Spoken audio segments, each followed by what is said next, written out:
bienvenue dans l'émission Paroles de femmes. Aujourd'hui, nous recevons une invitée spéciale qui est déjà venue nous voir, Nali Fox. Bonjour Nali. Bonjour Annabelle. Tu vas bien? Ça va très bien. C'est vraiment une grande joie de te recevoir sur le plateau de Paroles de femmes. On avait été vraiment bénis par ton témoignage qui, je crois d'ailleurs, depuis a déjà porté du fruit. Oui, énormément. Ça a redonné du courage, de l'espoir à beaucoup de jeunes filles.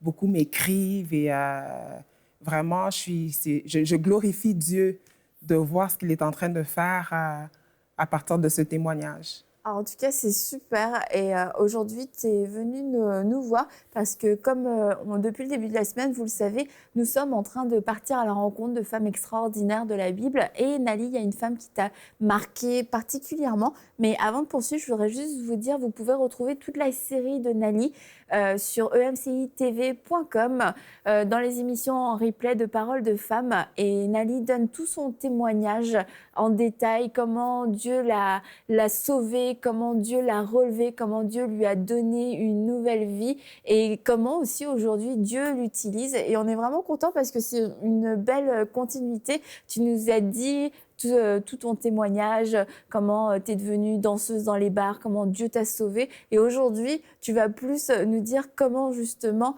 on peut se sortir de cette vie, ce que Jésus veut faire, le regard que Jésus pose sur ces vies qui sont brisées.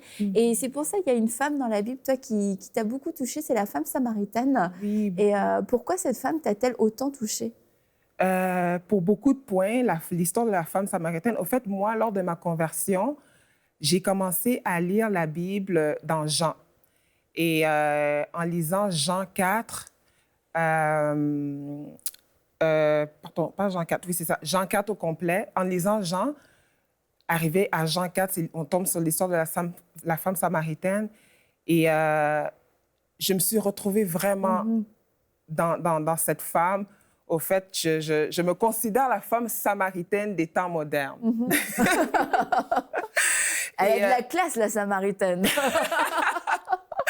Et je peux vraiment dire aussi, je peux vraiment affirmer que ma relation personnelle avec Jésus a vraiment débuté en lisant, après avoir lu cette histoire. Je peux dire que c'est à partir de l'histoire de la femme samaritaine que vraiment Jésus s'est révélé à moi.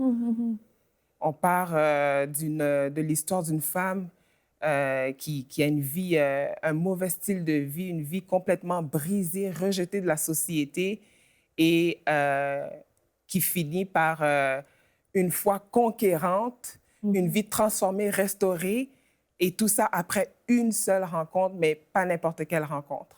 Donc, on peut déjà parler de cette rencontre avec, entre Jésus et la femme samaritaine. Qu'est-ce qui t'a interpellé justement dans cette rencontre qui a l'air un petit peu d'être une coïncidence? Qu'est-ce qui, toi, t'a interpellé, Nali? La douceur de Jésus, beaucoup, et son indifférence par rapport au vécu de cette femme. Donc, il approche une étrangère. Ce qui ne se faisait pas du tout à l'époque. Non, justement, parce qu'elle était samaritaine et il était juif. Donc, et en plus, un homme ne s'adressait pas à une femme. Un homme ne s'adressait pas à une femme. Donc, elle-même aussi est restée surprise de l'introduction de cet homme dans sa routine, dans ce qu'elle était venue faire. Donc, c'est ce qui m'a touchée, au fait, en premier. D'abord, la barrière que Jésus a franchie, cette barrière, comme Mathilde vient de le dire, un homme ne s'adressait pas à une femme. Donc, pour dire que Jésus est ouvert à tout le monde. Il n'y a rien qui le retient. En fait. Que tu sois homme, femme, peu importe la race, l'origine, il n'y a rien qui l'empêche d'avoir accès à toi. Et c'est étonnant de voir cette femme qui vient puiser à un moment où il n'y a personne au puits et de voir en fait que cette femme était déjà peut-être marginalisée dans son village, dans son entourage. Et c'est peut-être aussi en ça que tu as pu t'identifier. Oui, beaucoup, parce que pour faire une histoire courte, on sait que la femme samaritaine, c'est une femme qui a été mis de côté Mhm. par rapport à son style de vie, par rapport à son vécu. Et donc, elle était complètement mise à part de la société, couverte de honte, de culpabilité. Elle marchait le dos courbé et tout. Et voilà, c'est jusqu'à ce que cette rencontre a été le point culminant de sa vie. Mais vraiment, ce qui est venu me chercher encore plus dans cette rencontre, c'est premièrement la façon que Jésus entame avec elle une conversation en douceur, mais comment il réussit à rentrer dans sa vie personnelle, privée. Et Et on voit qu'en plus, Jésus, parce que tu dis en douceur, mais il accoste, donne-moi à boire. Bon, selon Aurélie, il ne l'a pas dit comme ça. Aurélie, comment il l'a dit selon toi? Alors, Jésus a dit à la femme samaritaine, donne-moi à boire. Il lui a dit, donne-moi à boire. C'est Jésus allé vers elle vraiment comme, franchement, donne-moi à boire, fais quelque chose pour moi. Et c'est d'autant plus étonnant, comme tu dis, cette femme avait une vie un petit peu dissolue, avait une vie qui n'était pas parfaite. Et pourtant, Jésus a comme... on dirait au premier abord un service à lui demander, comme si cette femme avait quelque chose qu'elle pouvait lui donner à lui, Jésus. Et rien que ça, je trouve que déjà la rencontre, elle est déjà totalement, complètement improbable en fait. Et ce qu'on peut voir aussi dans l'histoire de cette femme samaritaine, que tu dis Jésus rentre dans sa vie privée. Et ça, je trouve ça aussi très spécial parce que il lui dit, il lui parle de sa vie conjugale et sa vie conjugale qui n'est pas parfaite. C'est étonnant quand même à quel point la conversation est rapide. Ouais. À quel point la conversation évolue rapidement. Oui, ça commence par donne-moi un verre d'eau. Et puis après, ben, il se met à prophétiser sur elle. Il fait en fait plus une parole de connaissance. Et elle se retrouve devant le fait accompli un peu comme dénudée de toute sa vie, genre mais comment ça, j'ai aucun secret pour toi? Ouais. Puis peut-être elle allait se cacher au puits, la Samaritaine, parce que justement, il n'y avait pas d'autres femmes à cette heure-là. Elle ne pouvait pas se présenter parce qu'elle devait être la honte de son village. Et puis finalement, qu'est-ce qui est... Ben, j'accélère à la fin de l'histoire dans le sens que je trouve formidable le fait que Jésus a comme lu son courrier. Il lui a dit sa vie comme ça. Et elle est partie en courant dire... Venez rencontrer l'homme qui m'a dit toute ma vie. Et après, juste à cause de son témoignage à elle, à cause qu'elle a reçu l'amour, dans le fond, c'est une histoire d'amour, où elle a vraiment reçu l'amour de Dieu. Parce que sinon, si elle n'avait pas compris l'amour de Dieu, j'imagine que c'est ça que tu as compris dans l'histoire aussi, que la Samaritaine, dans le fond, c'est elle a ouvert son cœur à Jésus, à ses eaux vives. Ouais. Parce qu'elle s'est sentie aimée. Et après, un village au complet est venu au Seigneur à cause qu'elle a reçu l'amour de Dieu. Ouais. Et parlant justement de l'eau vive, ce qui m'a beaucoup interpellée, c'est la façon que Jésus lui a offert cette eau vive. Et si vous me permettez, je vais relire le passage dans Jean 4, 13, lorsque Jésus lui offre cette eau.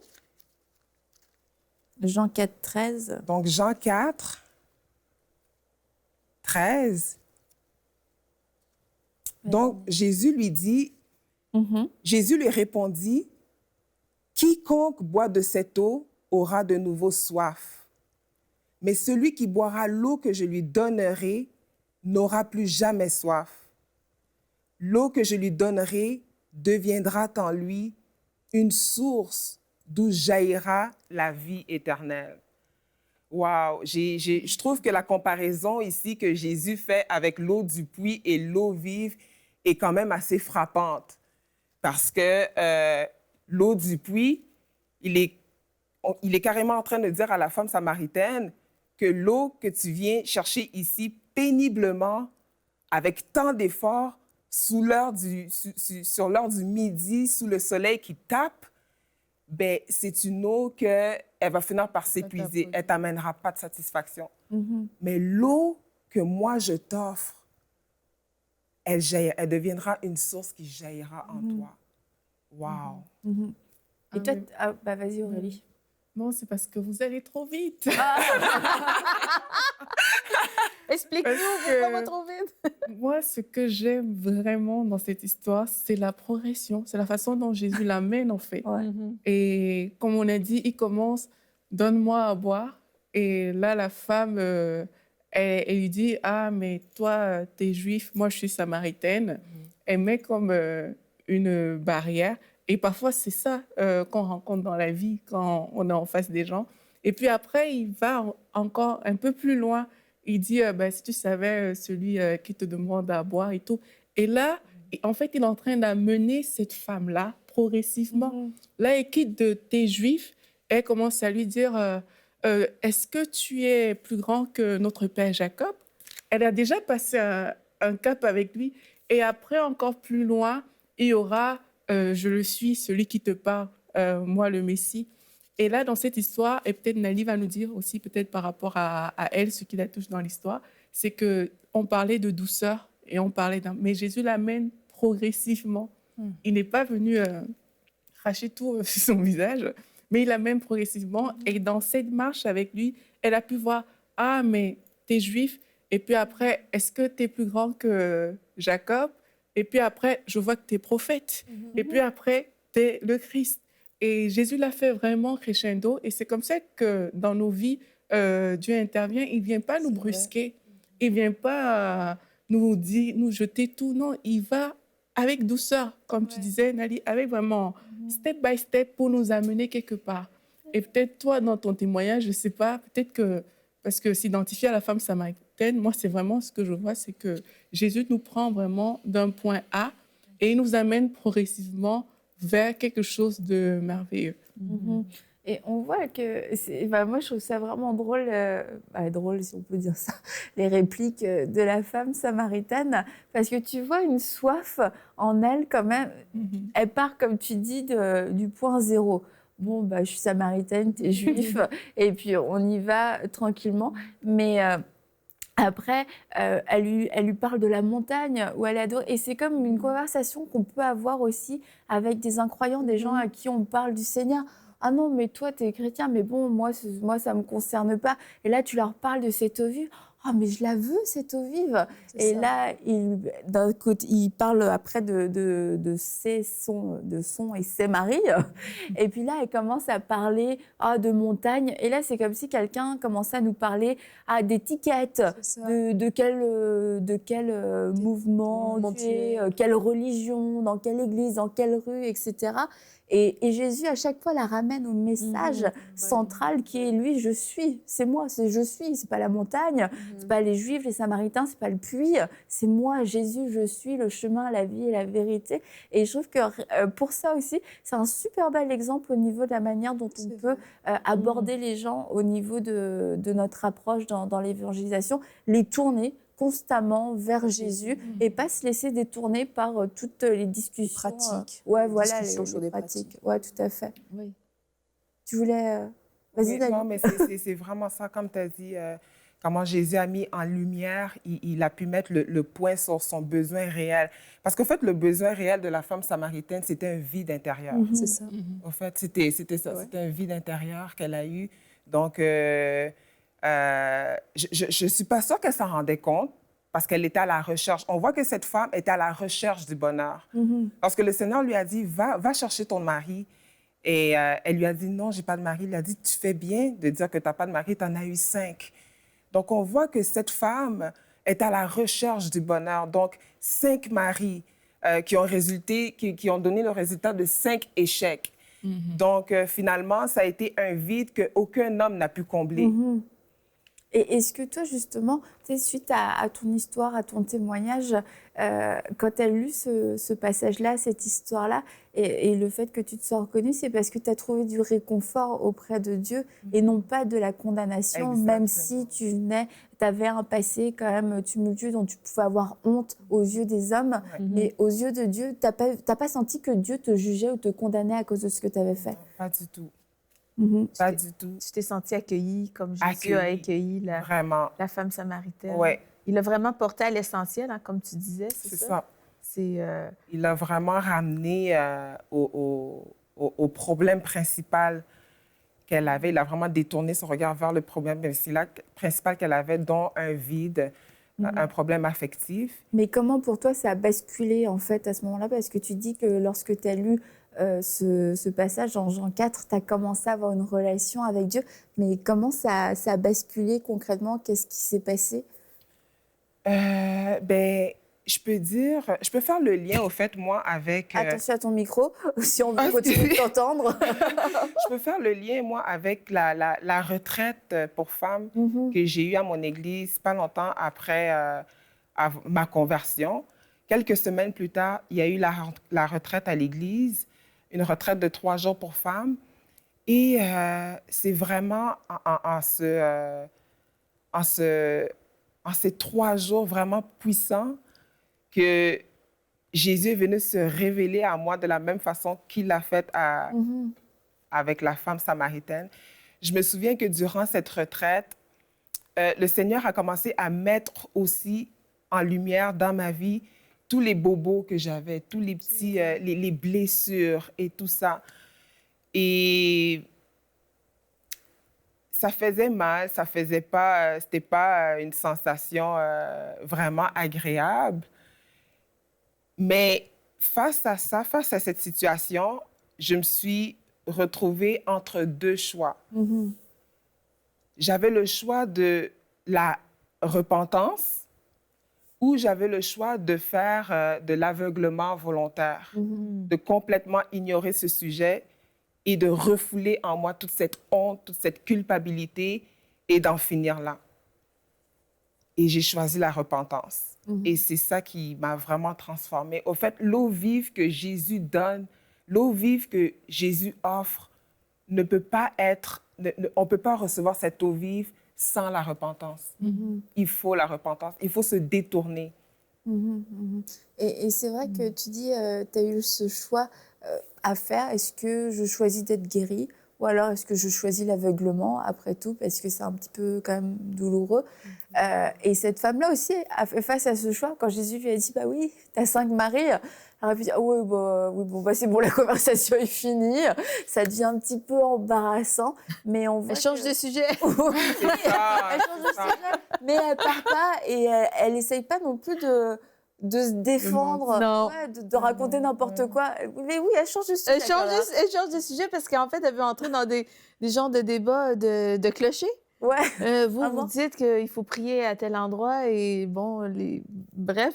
Et Jésus la dissuade. Il veut pas entrer dans des conflits, il veut pas entrer dans des discussions théologiques. Ouais, exactement. Il veut pas se quereller avec lui. Il veut juste l'aimer. Il veut lui montrer. Tu vois, toutes ces choses-là, les questions que tu te poses en ce moment, c'est pas ça qui est important. C'est ça. Je veux te montrer que je te connais par ton nom. Je connais ta vie parce que c'est moi qui t'ai créé. Et puis, je t'aime d'un amour éternel et je veux restaurer ta vie. Et ce que tu as fait, ce que tu as fait, je le sais, mais tu peux te repentir et moi, je vais t'offrir vraiment cette vie éternelle. Et oui, c'est ça, elle était devant un choix, un choix et elle a choisi de ne pas argumenter. Elle n'a pas argumenté avec Jésus. Elle aurait pu vraiment avoir une prise de bec. Elle s'est sentie dévoilée quand même. Donc, quand tu te sens dévoilée comme ça, elle n'avait pas le choix. Tu n'as plus le choix d'argumenter. Et tu remarqueras quand on entend des témoignages de conversion, des gens qui sont arrivés à des réunions un petit peu perplexes, un peu sceptiques, qui ne savaient pas trop. Et là, il y a une parole de connaissance, une visitation de l'esprit. Ils se sentent dévoilés. Et c'est ça, en fait, qui les convainc profondément que Jésus a ses regards sur eux et qu'il connaît tout d'eux. Et souvent, on entend des gens qui disent « Mais j'ai entendu cette prophétie, mais je me suis dit, mais il a dévoilé ma vie. » Ou dans la prédication, mais le prédicateur, il a dit « Il a tout dévoilé ma vie. » Je l'ai entendu souvent, ça. Et je me dis, mais c'est une des caractéristiques de Jésus. Il n'argumente pas pour prouver qui il est pour nous. C'est ça. Mais par sa façon de nous approcher, on ne va plus rien avoir à dire. On dit, il sait tout de moi. Il a tout. Et on n'argumente pas. Tu dis, elle n'argumente pas parce qu'elle n'a plus le goût d'argumenter. Il a tout dévoilé. Donc, qu'est-ce qu'il va dire de plus? Il met la vérité à nu, en fait. Ouais, c'est ça. La vérité à nu et... Elle n'a pas le choix de reconnaître que Dieu est Dieu à ce moment-là. Oui, c'est Parce ça. qu'il connaît sa vie sans qu'elle ait même rien mentionné. Jésus, on sait qu'il n'a pas fait le tour du village avant d'aller au puits, nécessairement, pour que quelqu'un lui raconte la vie de cette jeune femme-là. C'est juste, c'est une parole de connaissance. Ouais. Et c'est ça, comme Ça tu laisse dis, sans Anne, voix. Hein. souvent les gens viennent au Seigneur vraiment parce qu'ils ressentent l'amour qu'ils n'ont jamais ressenti ailleurs. Oui. Ils sont comblés, comme toi, tu t'es senti...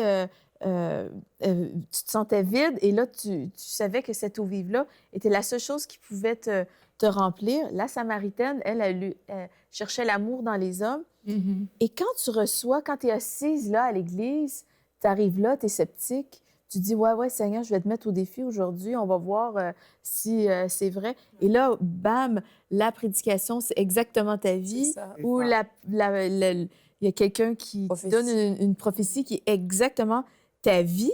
Mais comment tu peux résister devant Ah, c'est tant d'amour? C'est- Pour moi, ça, Très c'est de convaincant. l'amour. C'est de l'amour. Tu viens à l'église avec de la résistance, mais tu sors de là en pleurant. Oui, c'est ça. Et pour moi, c'est ça, c'est de l'amour. Pour moi, ça vient de combler tout le reste. Elle n'a jamais réussi, la Samaritaine, à combler avec les hommes. Mais cette parole-là, ça l'a touchée profondément. Jésus connaît nos besoins. Ouais. Ça, c'est Ouais. vraiment ça. Jésus connaissait le besoin de cette femme-là. Et il fallait justement qu'il l'amène quelque part pour répondre à ce besoin, parce que c'est une histoire de soif qu'on est en train de voir. C'est qu'elle avait soif Nalia dit du bonheur, et elle cherchait ce bonheur auprès des hommes. Mais Jésus connaissait son besoin. Et c'est ce qui arrive. Jésus connaît le besoin de nous tous. C'est pour ça que quand on se retrouve dans certaines réunions, tu te sens comme exposé, tu te sens dévoilé, ce qui a été le cas de la femme samaritaine. Elle s'est sentie comme, oh là là, mais qui est cet homme qui connaît tout ce que j'ai fait, il connaît ma vie. Elle s'est vraiment sentie dévoilée.